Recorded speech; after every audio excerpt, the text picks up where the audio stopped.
Marriage वाली बहू। ये है सास और ये है उनकी बड़ी बहू कामिनी और ये है उनकी छोटी बहू रुचि। तुम तो लव मैरिज करके आई है, ज्यादा हैकड़ी मत दिखिए अपने।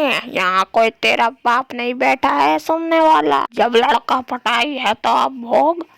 अगले दिन सुबह। अरे कामिनी बहू, तू अकेले किचन में क्यों खाना बना रही है?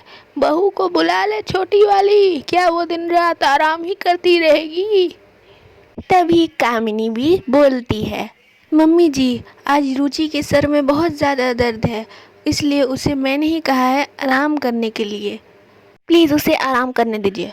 अरे बेटा, तू नहीं समझेगी, आजकल की लव मैरिज वाली बहू ऐसा ही बहाना बनाते हैं ताकि तू काम करे और वो बैठ के आराम करे। तभी कामिनी बोलती है, नहीं नहीं मम्मी जी, उसके सर में सच में दर्द था, मैंने देखा है। तो रुक, मैं देख के आती उस रुचि की बहू को। अरे और रुचि बहू। सास जब रुचि के कमरे में जाती है तो रुचि कपड़े प्रेस कर रही होती है। सास देखती है और रुचि भी सास को देखती है। तभी रुचि बोलती है, अरे मम्मी जी आप मेरे कमरे में कैसे? तुझे शर्म नहीं आती? तेरी तबीयत तो एकदम ठीक लग रही है, तू यहाँ पे सर दर्द का बहाना लेके आराम कर रही। आजकल के लव मैरिज वाली ऐसी होती हैं। अरे नहीं नहीं मम्मी जी, मैंने सोचा कि भाभी किचन में काम कर रही है तो मैं कम से कम कपड़े ही प्रेस कर लूँ यहाँ छुप के। यूँ सही किया ना मैंने मम्मी जी। हाँ हाँ, चल चल, दो ठे कपड़े तय करके बहाना ना बना। बढ़िया लव मैरिज करके बोल रहा है। सास ऐसे ही ताना देती। तभी रुचि बोलती, मम्मी जी मैंने भाभी को बोला था कि मेरे सिर में बस थोड़ा सा दर्द है, लेकिन उन्होंने कहा कि आराम कर लो, वरना मैं काम कर लेती मम्मी जी। मैंने सोचा कि मैं चुपके से कपड़े ही प्रेस कर देती हूँ। सास सोच में पड़ जाती है कि अरे यार, अब तो मुझे फिर से इसको डांटने का बहाना हाथ से निकल गया। तो सास यही सोचते सोचते सास चली जाती है। नास मिट्टी कही कि कोई काम दाम नहीं करेगी, लव मैरिज करके लड़का पटाएगी खा ले। तभी वहाँ पे कामिनी रुचि के कमरे में आती है। अरे रुचि, सब कुछ ठीक तो हुआ ना रुचि? कोई दिक्कत तो नहीं हुई?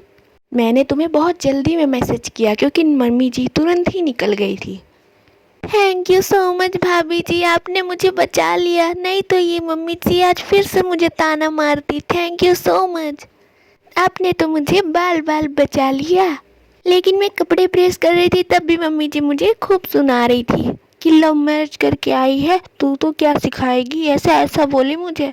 तभी सास डाइनिंग टेबल पे खाना लेकर बैठती है और रुचि एकदम सामने खड़ी होती है। अरे बहू, ये खाना किसने बनाया है? तभी कामिनी आती है और बोलती है, मम्मी जी खाना तो रुचि ने बनाया है। कैसा बना है?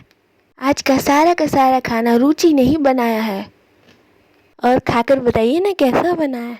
आथो, ये खाना रुचि ने बनाया है, तभी तो इतना गंदा बना है। तेरे माँ बाप ने तुझे सिखाया नहीं क्या रे? खाना कैसे बनाया जाता है? खाली लड़का पटाना सिखाया था तेरे माँ बाप ने तुझे। इतना बेस्वाद खाना कौन बनाता है? बहुत रद्दी खाना बनाया है तूने रुचि। हटा दे, फेंक दे मेरे आँख के सामने से थाली।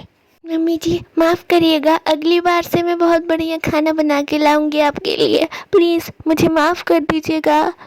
अगली बार से आप जैसा भी खाना कहेंगी, जैसे भी कहेंगी वैसा खाना बना के लाऊंगी। सास को बहू को डांट के एकदम जान में जान आ जाती है। तभी कामिनी सोच में पड़ जाती है कि इतना रद्दी खाना कैसे हो सकता है, ये खाना तो मैंने ही बनाया था। और कामिनी सोचते सोचते बहुत ज़्यादा उदास होती है कि मेरी वजह से रुचि को डांट पड़ी। तभी कामिनी रुचि के कमरे में जाती है। माफ़ करना रुचि, मुझे नहीं पता था कि खाना इतना ख़राब बना होगा, मैंने जानबूझ के कुछ भी नहीं किया। रुचि मुझे माफ़ करना बहन। अरे नहीं भाभी, आपकी कोई गलती नहीं है, आपने तो मुझे बचाने की कोशिश की थी, लेकिन माँ जी फिर भी नहीं मानी। ये माँ जी को तुमसे इतनी ज़्यादा नफरत क्यों है, ये तो समझ नहीं आता। अरे देवर जी तुमसे लव मैरिज करके ही तो लाए हैं। वही तो सबसे बड़ी दिक्कत है भाभी कि मेरी लव मैरिज हुई है। लव मैरिज वालों को ऐसे ही करना होता है, तभी आज मेरे साथ ऐसा हो रहा है भाभी। दोनों लोग खूब सोच में पड़ जाती हैं और सोचते सोचते सुबह हो जाती है। कुकड़ूकू। सुबह सास की बहू यानी कि मौसी घर पे आती है। अरे विमला बहिना, कहाँ है रे तू? ये देख मैं तेरे लिए कैसा कार्ड लाई हूँ। विमला बहन, ए विमला बहन, अरे सुन तो देख, तेरी बहन आई है, कार्ड ले ले। अरे ओ विमला बहन। तभी कामिनी आती है। मौसी जी, मम्मी जी तो घर पे नहीं है। आप एक काम करिए, मुझे ही बता दीजिए कि क्या काम है, मैं मम्मी जी को बता दूंगी। मम्मी जी अभी बाजार गई हैं, थोड़ा सा टाइम लगेगा। अरे बताना तो यही था कि मेरे बेटे की भी लव मैरिज हो रही है। ये ले कार्ड, ये ध्यान से अपनी मम्मी जी को दे दियो, ठीक है ना? वैसे मैंने सुना है कि तेरे देवर की भी लव मैरिज हुई है। अरे दिखा तो जरा बहुरानी को, कैसी दिखती है तेरी बहुरानी, मैं भी तो देखूं। तभी वहाँ पे रुचि आती है। हेलो नमस्ते मौसी जी, मेरा नाम है रुचि, मैं लव मैरिज करके आई हूँ यहाँ पे। मैं आपको कैसी लगी?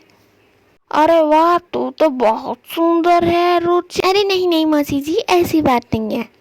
तेरे साथ तो तुझे देख कर खुशी से पागल हो जाती होगे। नहीं ऐसा नहीं है, मेरी लव मैरिज हुई है ना, तो इसीलिए कोई मुझसे प्यार नहीं करता। वैसे भी लव मैरिज वालों से कौन ही माता पिता प्यार करते हैं। अरे तू इतनी सुंदर है, तुझसे क्यों नहीं कोई अच्छे से बोलेगा, कोई क्यों नहीं प्यार करेगा। औरों की तो बात नहीं जानती, लेकिन तेरे सास तुझे बड़ा मानेगी, क्योंकि तेरे सास की भी तो लव मैरिज ही हुई है। क्या मम्मी जी की लव मैरिज हुई है? आप कैसी बात कर रही हैं? मम्मी जी की लव मैरिज कैसे हो सकती है? ऐसे हो ही नहीं सकता। अरे बहू राने, मैंने ही तो करवाई है लव मैरिज। लव मैरिज करवाने में सारा हाथ मेरा ही था, लेकिन लव मैरिज के बाद तेरी सास के जो पति थे वो 2 साल में ही तेरी सास को छोड़ के चले गए। लेकिन लव मैरिज कराने में सबसे ज़्यादा हाथ मेरा ही था। तेरी सास को वो बहुत पसंद थे, इसीलिए मैंने लव मैरिज करवा दी। तभी कामिनी बोलती है, मौसी जी क्या आप थोड़ा सा और हमें इस सब के बारे में बता सकती हैं? प्लीज़ मौसी जी बता दीजिए।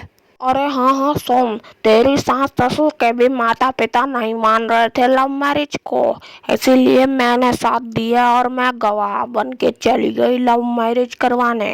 वो दोनों एक दूसरे से बहुत प्यार करते थे, इसीलिए मैंने कहा कि प्यार करते हैं तो लव मैरिज करवा देती हूँ इन लोग की। तो तेरी सास बहुत खुशी खुशी से लव मैरिज करने बैठ गई थी, लेकिन यह बात तेरी सास ने तुझे आज तक नहीं बताई। ऐसा क्यों? बता। इसीलिए तो मैंने बोला कि तेरी सास की भी लव मैरिज हुई है, तो तुझसे तो वो प्यार करेगी ही करेगी, कैसे नहीं करेगी। चल अच्छा, मुझे देर हो रही है, मैं चलते हूँ। तभी मौसी चली जाती हैं। कामिनी और रुचि एक दूसरे को घूरने लगती है और सोचने लगती है। कामिनी भी रुचि को घूर के सोचती है और रुचि भी कामिनी को घूर के सोचती है। तभी कामिनी बोलती, भाभी आपने देखा, मम्मी जी की भी लव मैरिज हुई है, लेकिन वो मुझे ऐसे ऐसे बोलती हैं, इसका तो कोई रीज़न ही हो सकता है। तो चिंता मत कर, मैं पता लगाती हूँ। तभी वहाँ पे उनकी सास उमा आ जाती है। अरे कहाँ गई कामिनी बहू? माँ जी आप मेरे साथ कमरे में चलिए। तभी कामिनी बोलती है, मम्मी जी मुझे पता चला है कि आपकी भी लव मैरिज हुई है, और अगर आप ये बात मुझे नहीं बताना चाहती तो ठीक है, मैं जाती हूँ, सब कुछ रुचि को बता देती हूँ। रुचि सुनती हो रुचि? तभी उसकी सास दौड़कर उसका हाथ पकड़ने के लिए जाती है। अरे कामिनी बहू रुक जा, प्लीज उसे कुछ मत बताइयो कि मेरी भी लव मैरिज हुई है। मैं तुझे सारी बात बताती हूँ, प्लीज उसे मत बताइयो, नहीं तो वो नाच मीठे सर पे चढ़ जाएगी। देख सच्चाई तो ये है कि मेरी भी लव मैरिज हुई थी, लेकिन 2 ही साल बाद मेरा पति मुझे छोड़ के चला गया। मेरी लव मैरिज हुई थी, इसलिए मैं चढ़ के रहती थी, मैं किसी से दबती नहीं थी, और लव मैरिज वाली लड़कियां किसी से नहीं दबती हैं। मम्मी जी देखिए, ये सब पंचायत मत करिए, सीधा सीधा बताइए कि आपकी लव मैरिज हुई तो आपने रुचि को इतना सब कुछ क्यों सुनाया। मैं रुचि को गलत नहीं समझते। मेरा पति मुझे 2 साल में छोड़ के चला गया, इसलिए मैं चाहती हूँ कि रुचि का पति उसे कभी छोड़ के ना जाए। रुचि का पति उसे कभी छोड़ के ना जाए, इसीलिए मैं ऐसा करती हूँ। तभी वहाँ रुचि दौड़ के आती है और सब कुछ सुन लेती है। माँ जी आप रोइए मत, मैं आपके बेटे को कभी भी कुछ भी नहीं होने दूंगी। माँ जी आप मेरे ऊपर भरोसा रखिए।